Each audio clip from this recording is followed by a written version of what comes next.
Are you with where the kicking game is, considering 3 guys coming back? Yeah, I mean, the opposite of last spring, right? I mean, last spring I was like, oh, I got to watch every kick and every punt of these guys and chart them and have competition. And I think 2 things. One, I was happy with how we did last season.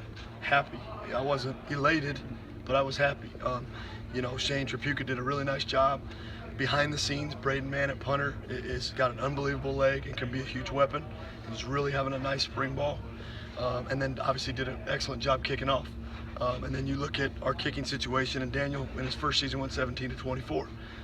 Hit the upright 3 times, missed a couple more on the right hash. He missed 5 of the 7 on the right hash. So there's a few things technically that we're trying to iron out. But certainly he comes into the spring with a little more confidence, but more experience. I think that's the key at that position. So I feel really good with where we're at. But where I get a little bit concerned about is saying, oh, that was a great year. We were 41 net. I think Shane has more distance. He was great in situational punt game. He can get better with some distance and some consistency. He had a couple balls under 40 in crucial situations. And then Daniel missed those field goals, and a couple of them were crucial. One, obviously in overtime against Tennessee, or before in regulation. But it didn't hurt us because we wound up winning. But there's some other games. Mississippi State, it was a chip shot on the right hash. We miss it right. And then at the end of the last game of the season, that makes it a 1-score game in the end. So we're going to put the pressure on him and keep competing.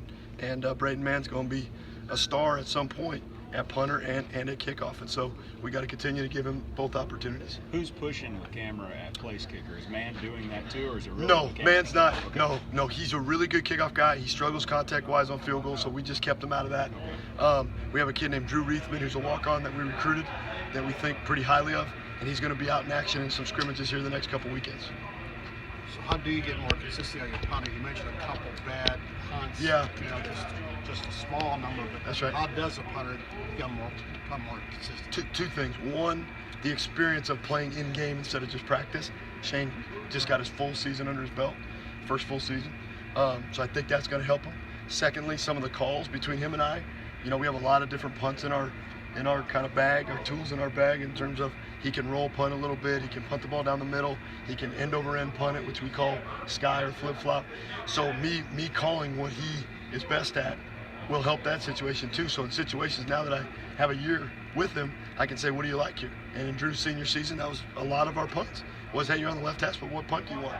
I can call any of these 3 protections, but what punt do you want? So I think that the relationship between him and I, your drop, how you drop the ball is like the whole deal. And so he's a consummate, professional in college. He worked 3 days in spring break. He cares so much about being good, and that'll show up. That'll help his consistency. How uncanny is his ability to hit a kick, to down it inside the 10, inside the 5, and not have a touchback? I think he had 66 punts and no touchbacks. So I'll say this right here. It might have been the only team in the country that did. We went to Denver Broncos for OTAs last spring, and they were doing all kinds of these kicks. And so obviously I took that information, came back and said, hey, look, 50% of the NFL game right now is inside the 15, inside the 10, inside the 5. So we got to change how we're practicing. And so to Shane's credit, a lot of punters would say, that's going to hurt my average, that's going to hurt this. He was like, what do you need me to do and how do you need me to do it? He developed that all summer and then went in and, hey, you still need a little luck? And then Josh Reynolds did an unbelievable job covering and saving him from going to the end zone. Coach, what did you learn from the Chalk Talk incident last August that you've been able to use over the last year in your coaching and to kind of improve upon? You look at 2 things. One, you say, okay, I've been a coach for 17 years, and I've had 0 incidents off the field or in any behavioral situations. And so anytime something like that happens, it was so personal to me that anything offensive to women or anyone of any different, anyone different than a man, all right, really bothered me because, I got raised by a single mom. I've got a wife and I've got a daughter, and they're the most important people in my life. So for me to be associated with demeaning any type of female really hit home and was very personal and hurt me a lot.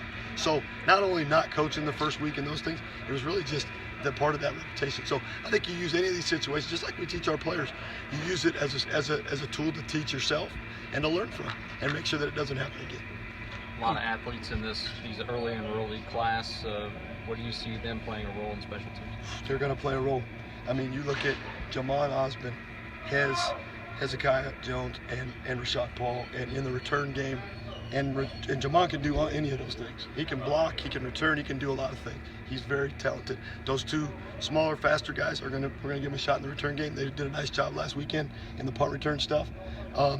And then you got Hines, and it's too bad, Santino. He's been really good in special team drills. Keldrick Harper's a nice athlete, and then really our wave of sophomores that played last season a little bit like Clifford Chapman and those guys. They're really coming on. Rakeem Boyd, those guys. So some are redshirt freshmen, some are sophomores, second-year players. It's helped our core. We've got a tremendous core group of guys, and we're still waiting on 20 guys to come in, which about 10 or 12 will help me. So it's going to be interesting. They're gonna help us. Coach, how frustrating is it to know that you have probably the nation's best punt return guy, Yes.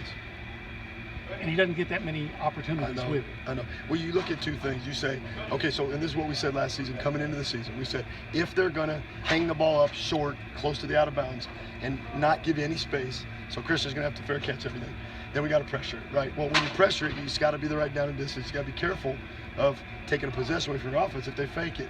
So pressure was certainly our early thought. Well, we'd pressure it, and they'd still hit the ball short. So then we were like, okay, let's just get better fundamentally. And then now that we haven't had success like the first 6 weeks, somebody's going to kick it. This is on film. Whoever's playing us is going, well, this guy might have been good last year, but they haven't done anything.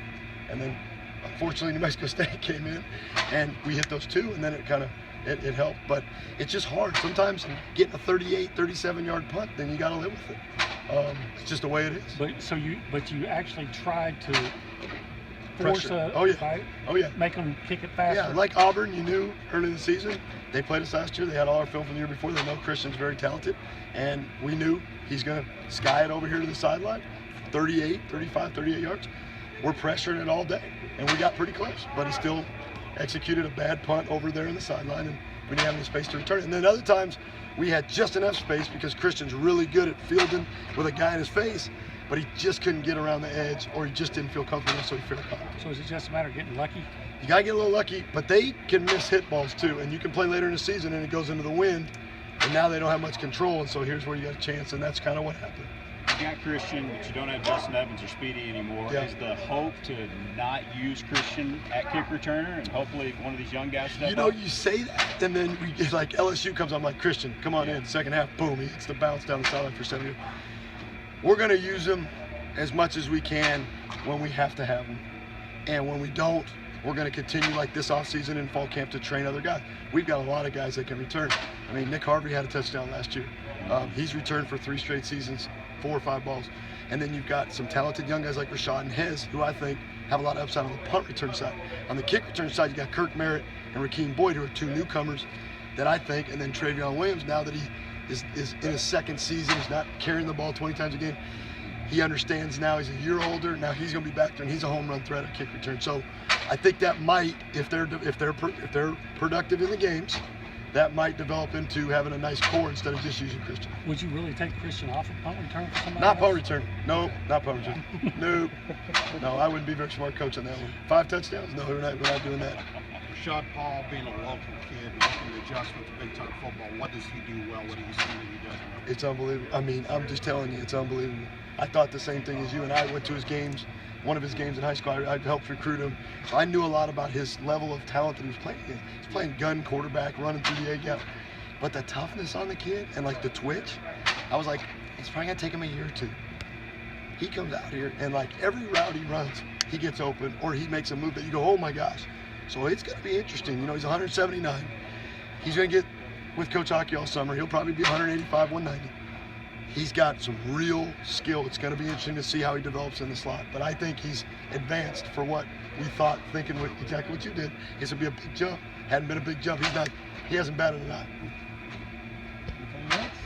Is Christian the best punt returner you've ever coached? Best punt returner I've ever coached. And Johnny Lee Higgins I had at UTEP. Got drafted in the 2nd or 3rd round by the Raiders. Had a couple in the league. Punt return for touchdowns from Sweeney. And he almost had 3 touchdowns game by game in a row.